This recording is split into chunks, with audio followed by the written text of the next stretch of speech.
E o Ministério Público entrou com uma ação civil pública para que o Estado construa novas unidades prisionais. O Estado do Rio é o terceiro do país com a maior população carcerária. 70% dos presos são reincidentes. Além disso, existe um fator que também contribui para essa realidade: a morosidade na justiça. Entenda na reportagem de Letícia Antunes. Essa mulher, que não quer se identificar, conta que o marido dela, que ficou 4 anos no presídio Carlos Tinoco da Fonseca, sempre reclamava da superlotação e das péssimas condições da unidade. Para uma cela que, por exemplo, é para 8 pessoas, eles colocam eles colocam o dobro, por exemplo, ou então até mais. A maioria das vezes ele sempre reclamava porque as comidas sempre vinham estragadas. A relação médicas também era horrível, você tinha que tá passando muito mal, os presos também tinham que pedir ajuda, bater lá em grade para poder conseguir chamar a atenção de um médico também, para poder você conseguir ser examinado, né, por exemplo. De acordo com o Ministério Público do Rio de Janeiro, o estado tem quase 46 mil presos, mas a capacidade é para cerca de 28.500, ou seja, faltam quase 18 mil vagas. A taxa de ocupação até junho deste ano era de 161%. O Ministério Público entrou com uma ação civil pública para que o Estado aumente o número de unidades prisionais. O MP pediu ainda que o Estado seja condenado a aumentar a capacidade dos presídios para a quantidade de detentos. O estado do Rio é o terceiro do país com maior população carcerária e 70% dos presos são reincidentes, ou seja, foram detidos mais de uma vez. A situação fica ainda pior porque a entrada de presos por ano supera a quantidade de solturas. São cerca de 6 mil detentos a mais. Essa defasagem é muito grande, né? Não só no estado, aqui em Campos também não é diferente. Há um excesso, por exemplo, na Carlos Tinoco da Fonseca, de 80% do limite da capacidade, no feminino do mesmo jeito e na cadeia pública também.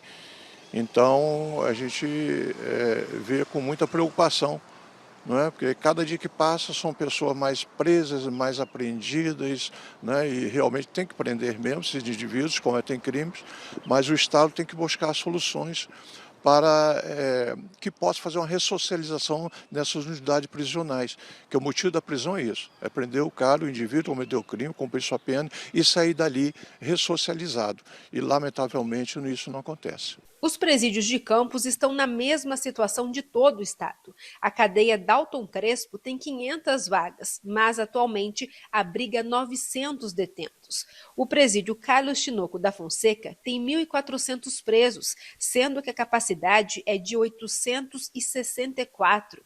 A unidade feminina tem 226 vagas, mas hoje abriga cerca de 300 detentas. Ainda segundo o advogado, cerca de 10% da população carcerária já cumpriram a pena, mas continuam encarceradas. Pela burocracia, pela quantidade pequena de defensores públicos para atender essa demanda que tem nos presídios, que a gente sabe que a maioria deles não pode pagar um advogado particular para acompanhar seus processos na vale execução penal, e isso faz com que o preso continue pagando mais do que foi condenado, por essa demora de assistência da Defensoria Pública.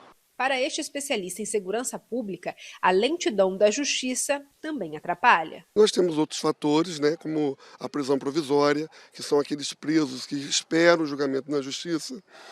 Nós temos o próprio tráfico, que inchou demais o presídio, uma ineficiência do Estado também por conta dessas políticas públicas e uma falta de fiscalização sobre todo esse sistema. O Brasil ocupa a terceira colocação mundial quando o assunto é a população privada de liberdade. O especialista explica ainda que a maioria dos presos é decorrente do tráfico de drogas. Houve um inchaço no Brasil por conta do endurecimento de algumas leis, como o tráfico de drogas, e num sistema que é muito precário como o brasileiro, com péssimas condições, e que não há uma eficiência de políticas públicas na ressocialização desses presos, acaba havendo uma oportunidade para que esses presos acabem sendo aliciados, principalmente aqueles presos com baixa periculosidade, com crimes menores, e aí eles são aliciados para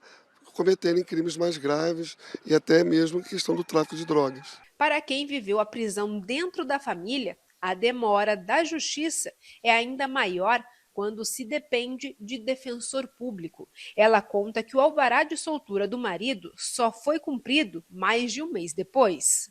É difícil, você tem que ficar correndo atrás, tem que ficar insistindo, tem que estar sempre procurando, sempre ligando, sempre mandando mensagem, porque senão a pessoa cai no esquecimento.